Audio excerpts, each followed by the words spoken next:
Hello बच्चों, कैसे हैं सब? ठीक। तो बच्चों आज हम लोग क्या पढ़ने वाले हैं? आज हम लोग ये देखने वाले हैं कि सुक्रोज रिड्यूसिंग शुगर है कि नहीं। पिछले क्लास में हम लोगों ने क्या पढ़ा था? Formation of sucrose. एंड जब सुक्रोज का हाइड्रोलाइसिस करवाया जाता है तो फ्रुक्टोज क्या क्या बनता है? ग्लूकोज, अल्फा डी ग्लूकोज है, बीटा डी फ्रुक्टोज बनता है। और दोनों एक दूसरे के साथ क्या रहते हैं? लिंक रहते हैं। वो लिंकेज को क्या कहते हैं? ग्लाइकोसिडिक लिंकेज, ग्लाइकोसिडिक लिंकेज ये बोलते हैं ना। तो चलो एक बार हल्का सा रिवीजन कर देती हूँ, उसके बाद फिर हम लोग क्या देखेंगे। जो सुक्रोज जो है वो क्या है? रिड्यूसिंग शुगर है या नहीं है, और रिड्यूसिंग शुगर होने के लिए क्या क्या होना जरूरी है किसी भी कंपाउंड में। तो चलिए स्टार्ट करें बच्चों। ये देखिए, पहले तो साइक्लिक स्ट्रक्चर ऑफ क्या देखेंगे? ग्लूकोज। ये साइक्लिक स्ट्रक्चर ऑफ क्या है? ग्लूकोज है। कौन सा ग्लूकोज? Alpha D glucose. ये रहा 3 4 5। मैं पहले ही बता चुकी हूँ, बार बार बता रही हूँ। अगर साइक्लिक चेन बनाने में अगर क्या है?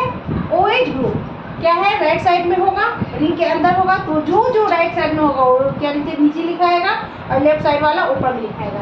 तो चूंकि रिंग के अंदर है, अल्फा डी ग्लूकोज है, ये यहाँ होगा पहला, दूसरा का यहाँ, तीसरा में नहीं होता है, तीसरा में ये ऊपर एंड ये H, चौथा में फिर OH H एंड पांचवा CH2 OH एंड H। यही होता है ना।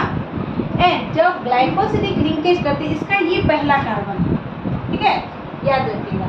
एंड ग्लाइकोसिडिक लिंकेज में क्या होता है? पहले तो बीटा डी क्या लेते हैं? बीटा डी फ्रुक्टोज लेते हैं, ठीक है। तो उसमें क्या किया जाता है? बीटा जब ग्लाइकोसिडिक लिंकेज करेंगे तो उसमें क्या होता है? बीटा डी फ्रुक्टोज को 180 डिग्री से क्या करते हैं? रोटेट करते हैं, जिससे क्या होता है? सबका पोजीशन जस्ट रिवर्स हो जाता है, ठीक है। तो वो तो मैं बता चुकी। आज हम लोग मेन पढ़ने वाले रिड्यूसिंग शुगर का, ठीक है। अब ये बीटा डी ग्लूकोज है, पहले देख लेते हैं। Beta D glucose, fructose, sorry, beta D fructose क्या है? फ्रुक्टोज में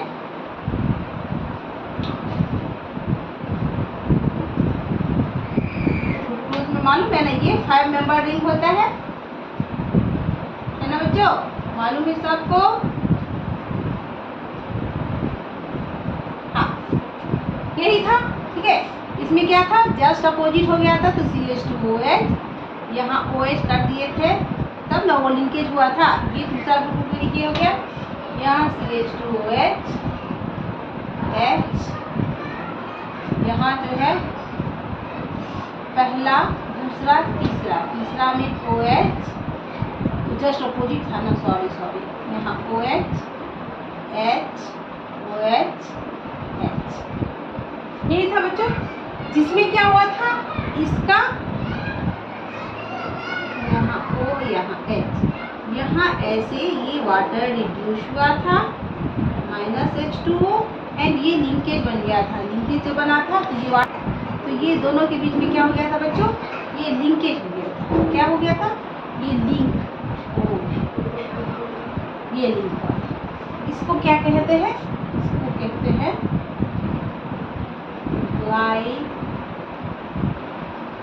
ग्लाइकोसिडिक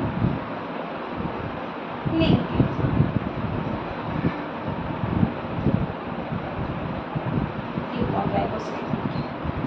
यहाँ तक बात आ गई समझ में बच्चों? तो कैसे हुआ था? ये किसका हुआ था? जब कैसे बना था ये? जब सुक्रोज का हाइड्रोलाइसिस करते हैं, क्या करा जाता है? एसिड के प्रेजेंस में सुक्रोज का फॉर्मूला क्या होता है? C12H22O11। इसका क्या करवाया जाएगा? हाइड्रोलाइसिस। किसके प्रेजेंस में? H+ एसिड के प्रेजेंस में। तो क्या बनेगा बच्चों? ये बनेगा alpha D glucose, alpha D glucose and beta D fructose, beta D fructose.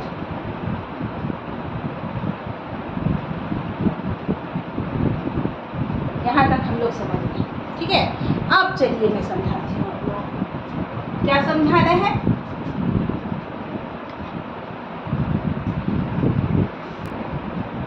अब ये देखना है, अब सिंपल लिख लेती हूँ मैं यहाँ, ये तो ग्लाइकोसिडिक लिंकेज बताने के लिए हुआ था। अब पहला ये क्वेश्चन है, इज सुक्रोज रिड्यूसिंग एजेंट? क्या sucrose reducing sugar, sorry agent, reducing sugar है। रिड्यूसिंग शुगर होने के लिए क्या क्या रूल होना चाहिए, क्या क्या जरूरी है? सबसे पहला तो वैसे कंपाउंड जो फेलिंग टेस्ट, ठीक, या फेलिंग रिएजेंट जो होते हैं, Tollens reagent and Benedict's reagent, इन तीनों को क्या करें, रिड्यूस कर दे। ऐसे कंपाउंड जो होते हैं वो रिड्यूसिंग शुगर होते हैं। अभी चूंकि कार्बोहाइड्रेट पढ़ रहे हैं तो वो रिड्यूसिंग कार्बोहाइड्रेट। आगे बात समझ में हो गई, समझ में बात ना? तो क्या क्या रूल होते हैं? और दूसरा रूल क्या होता है, ऐसे कंपाउंड जिसमें हेमी एसिटल या हेमिकेटल ग्रुप हो, वो क्या कहलाते हैं, वो रिड्यूसिंग शुगर होते हैं। क्या होगा, या तो उसमें हेमी एसिटल ग्रुप होना चाहिए या हेमिकेटल ग्रुप होना चाहिए। अब हेमी एसिटल एंड हेमिकेटल ग्रुप क्या होता है, मैं पहले भी पढ़ा चुकी हूँ, कल भी मैंने बताया आप लोगों को, आज फिर बता रही हूँ। ऐसे कार्बन, कोई एक ऐसा कार्बन जिसका 4 वैलेंसी होता है ना, उसकी कम से कम 3 वैलेंसी किससे कंप्लीट हो, उसमें क्या होना चाहिए, H group, OH group and ether, इन तीनों से कंप्लीट हो, और चौथा कुछ हो, तो वैसे कार्बन वाले कंपाउंड ग्रुप को हेमी एसिटल के ग्रुप कहते हैं। एंड जिस कार्बन की वैलेंसी जो है ईथर, इसके बाद OH ग्रुप एंड कार्बन का कोई चेन इससे कंप्लीट हो, तो ऐसे कार्बन को क्या बोलते हैं बच्चों, ऐसे कार्बन को बोलते, ऐसे ग्रुप वाले कार्बन को बोलते हैं हेमिकेटल। आगे बात समझ में? तो चले अब लिख के बता देती हूँ, चलिए स्टार्ट।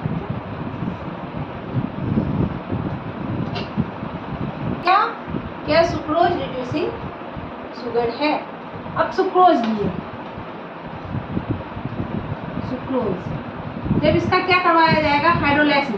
सुक्रोज यहाँ हो गया, इसका हाइड्रोलाइसिस करवाने पे क्या मिलता है बच्चों, एसिड के प्रेजेंस में glucose and plus fructose. Glucose sucrose का कर देते हैं इसे C12H22OL, हाइड्रोलाइसिस करवाया इसके प्रेजेंस में, एसिड के प्रेजेंस में।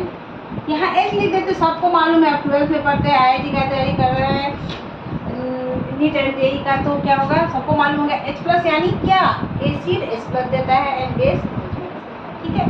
तो क्या मिलेगा, glucose C6H12O6 plus fructose C6H12O6। अब देखिए ग्लूकोज जो है,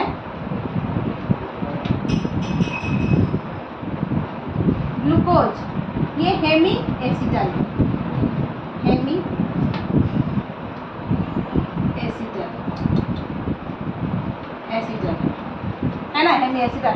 बताया कैसे, ये रहा ग्लूकोज का साइक्लिक स्ट्रक्चर। मैं आइडेंटिफाई करने के लिए सारा स्ट्रक्चर के साथ बता दूँ। To identify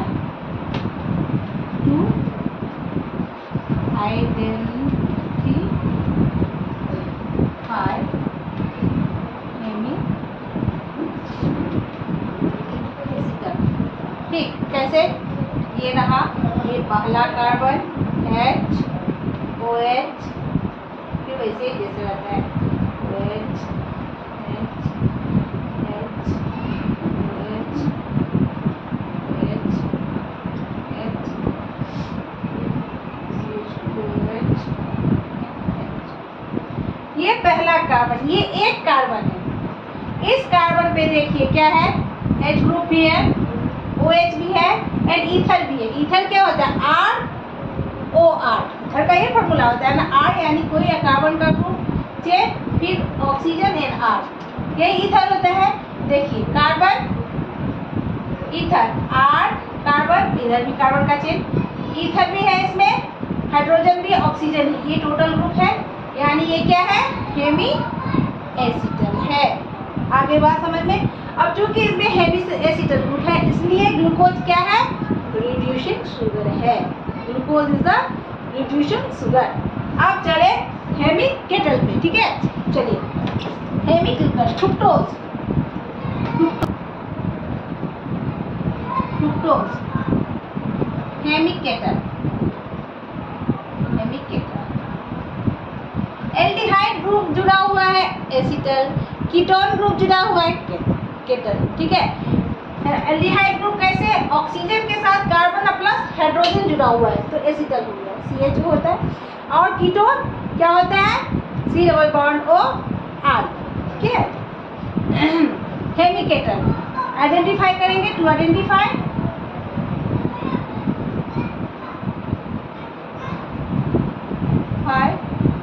kettle, हेमिकेटल, हेमिकेटल। तो हेमिकेटल अब यहाँ तक तो हो गया होगा आप लोग का, स्क्रीनशॉट ले लिए होंगे। चलिए मैं अब इसका ये बनाती हूँ डायग्राम, साइक्लिक स्ट्रक्चर ऑफ इसका अल्फा बीटा डी कीटोन, क्या कहते हैं? फ्रुक्टोज का। यहाँ ये पेंटागोनल होगा, ये ऑक्सीजन, ये यहाँ इधर इधर यहाँ आ गया। यहाँ अल्फा या बीटा को अल्फे ले लेते हैं, मान लीजिए CH2OH H, यहाँ नहीं अल्फा नहीं बीटा ले लेते, यहाँ ले लीजिए OH, यहाँ CH2OH CH2OH H, यहाँ OH H OH H। आगे बात समझ में। अब देखिए इस कार्बन पे OH ग्रुप भी जुड़ा हुआ है, ईथर भी जुड़ा हुआ है, R भी जुड़ा हुआ है। तो आइडेंटिफाई करने के लिए हेमी एसिटल के साथ कार्बन के साथ क्या क्या होना चाहिए? H, OH एंड ईथर, ठीक। एंड हेमिकेटल के साथ क्या होना चाहिए? OH, R एंड ईथर है। यहाँ OH, R एंड ईथर हो गया। ये क्या हो गया? हेमिकेटल, यानी फ्रुक्टोज क्या है? रिड्यूसिंग शुगर है। अब हम लोग का क्वेश्चन क्या था? सुक्रोज रिड्यूसिंग शुगर है, तो दोनों का आप ये देते। यहाँ तक स्क्रीनशॉट हो गया बच्चों। चलिए आगे बताती हूँ। अब सुक्रोज का डायग्राम बनाती हूँ। अभी मैं बनाई थी आप लोगों के सामने में सुक्रोज का डायग्राम, फिर से एक बार बनाती हूँ, ठीक है। ये रहा सुक्रोज का डायग्राम, ये देखिए,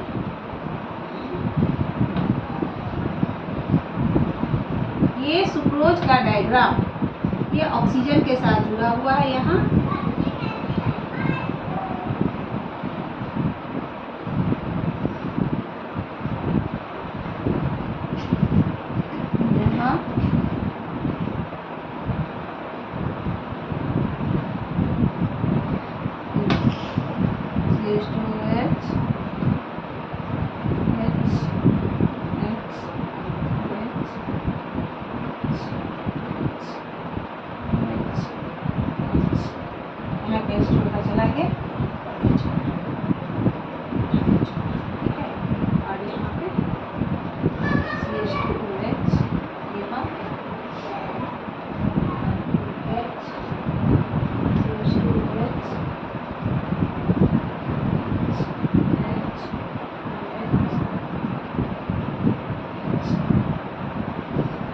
आगे बात समझ में बच्चों, यहाँ तक।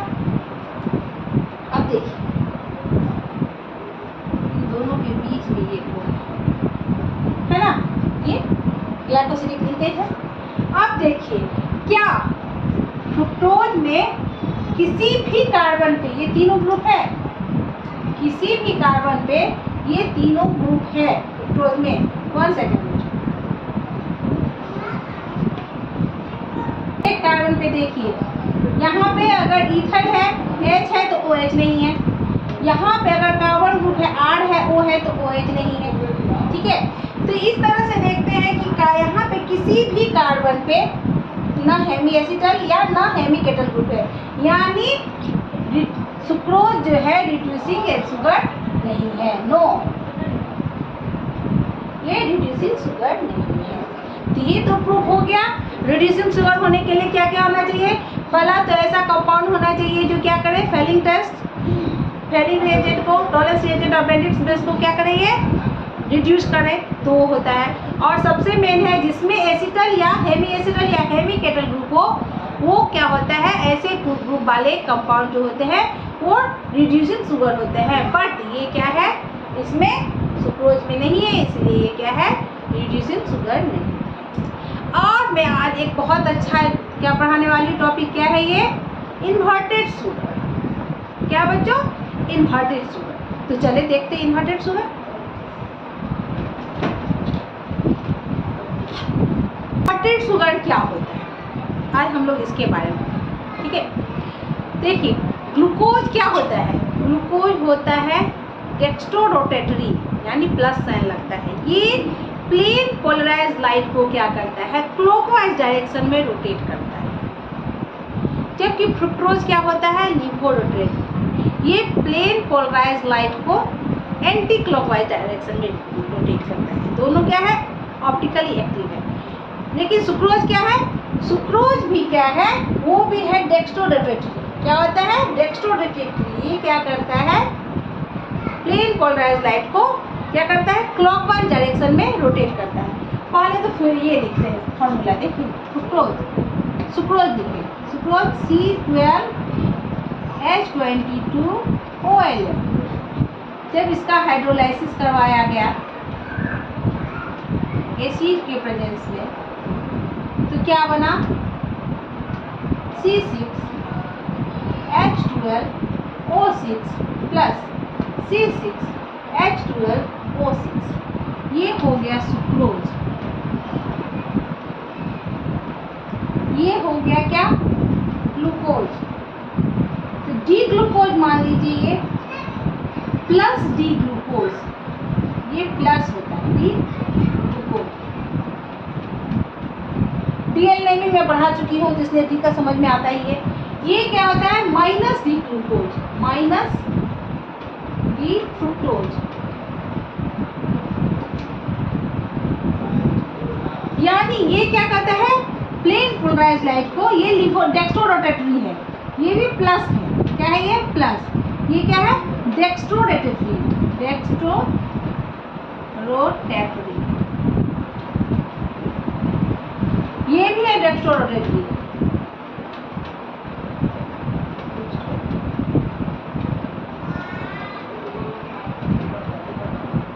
जबकि ये क्या है बच्चों, ये है लीवो रोटेटरी, लीवो,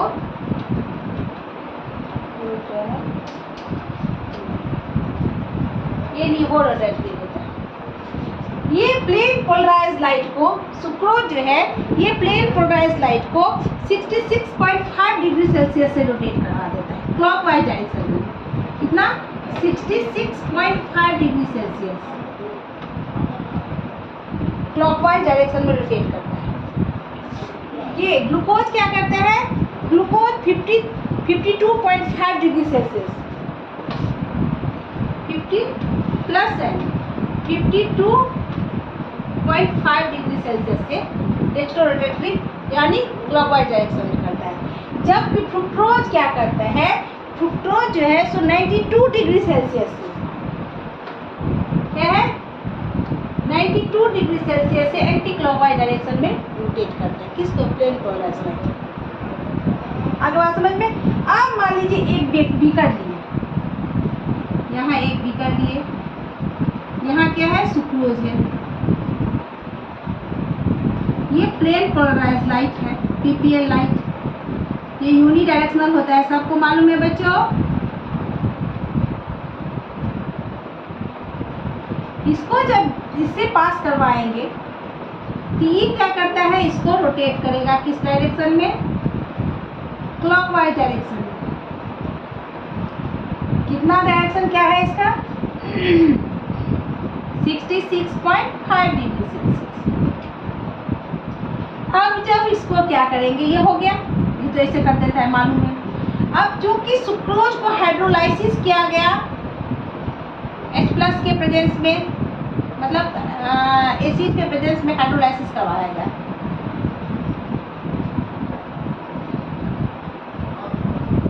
क्या बना, fructose and glucose,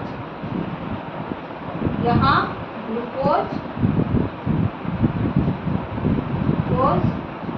plus fructose,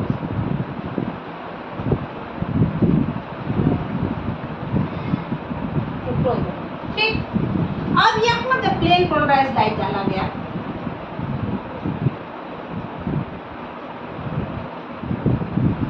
जब प्लेन पोलराइज्ड को लाइट को इससे गुजारा गया तो क्या हुआ, क्योंकि ग्लूकोज प्लस 52 डिग्री सेल्सियस से इसको रोटेट करना चाहेगा एंड फ्रुक्टोज जो है इसको माइनस 92 डिग्री सेल्सियस से करना चाहेगा।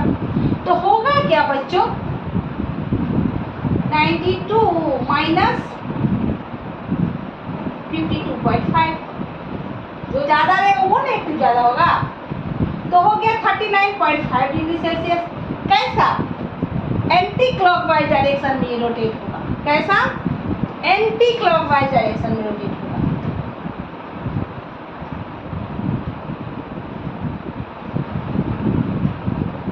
आगे समझ में, सुक्रोज क्लॉकवाइज में एंड जब ग्लूकोज एंड फ्रुक्टोज से करवाते हैं तो एंटी क्लॉकवाइज, ये शुगर जो होता है ये जस्ट इन्वर्ट हो जाता है, इसी कारण से इसको बोलते हैं इन्वर्टेड शुगर। आगे बात समझ में, क्यों, जब सुक्रोज से होके, सुक्रोज यानी शुगर से होके क्या, प्लेन पोलराइज्ड लाइट जो कि शुगर से जाके हो गया, क्योंकि शुगर क्या है, सुक्रोज क्या है, डेक्स्ट्रो रोटेटरी है, ये प्लेन पोलराइज्ड लाइट को क्लॉकवाइज डायरेक्शन में रोटेट करता है। जबकि हाइड्रोलाइसिस करने पर ये सुक्रोज ही 2 पार्ट में बढ़ता है, दूसरा नया कुछ नहीं आता है, सुक्रोज ही 2 पार्ट में बढ़ता है, फ्रुक्टोज और ग्लूकोज में। लेकिन जब इससे होके प्लेन पोलराइज्ड लाइट को गुजारा जाता है इस सॉल्यूशन से होके, तो क्या होता है, ये प्लेन पोलराइज्ड लाइट को 39.5 डिग्री सेल्सियस से एंटी क्लॉकवाइज डायरेक्शन में रोटेट करता है, यानी इन्वर्ट होता है, इसी कारण इसे इन्वर्टेड शुगर कहते हैं। तो इतना तो समझ में आ गया होगा बच्चों। आई थिंक आज आप लोगों को खूब अच्छे से समझ में आ गया होगा एंड पढ़ने में बहुत मज़ा आया होगा, बहुत इंटरेस्ट लगा होगा। तो ऐसे ही मेरे चैनल के साथ बने रहिए, ठीक है। और जिन्होंने सब्सक्राइब नहीं किया जल्द से जल्द सब्सक्राइब किए और जितना हो सके शेयर कीजिए, अच्छा कमेंट कीजिए और लाइक कीजिए।